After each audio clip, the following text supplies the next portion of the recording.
इचलकरंजी जवळील खोतवाडी परिसरात धक्कादायक चोरीची घटना समोर आली आहे.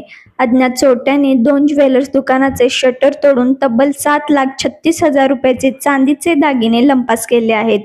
मिळालेल्या माहितीनुसार अल्लाउद्दीन संधी यांच्या संधी ज्वेलर्स तसेच अक्षय कदम यांच्या आई ज्वेलर्स या दुकानामध्ये ही चोरी झाली. दिनांक 7 मेच्या सायंकाळपासून 8 मेच्या पहाटेपर्यंतच्या दरम्यान अज्ञात चोरट्यांनी शटरचे लॉक तोडून दुकानात आत प्रवेश केला. यामध्ये पैंजण, अंगठ्या, जोडवी, बिछवा असे विविध प्रकारचे चांदीचे दागिने चोरीस गेले असून एकूण 5 किलो 540 ग्रॅम वजनाचे दागिने चोरट्याने पळवले आहेत. या प्रकरणी शहापूर पोलीस ठाण्यात अज्ञात चोरट्याविरुद्ध भारतीय न्याय संहितेच्या कलमानुसार गुन्हा दाखल करण्यात आला आहे.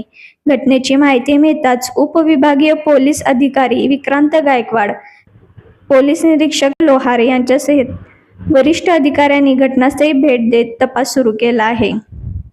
परिसरातील सीसीटीव्ही फुटेज तपासले जात असून पोलीस आरोपींचा शोध घेत आहेत. असेच आणखी अपडेट पाहण्यासाठी सत्यस्पर्श न्यूजला लाईक करा, शेअर करा, सबस्क्राईब करा.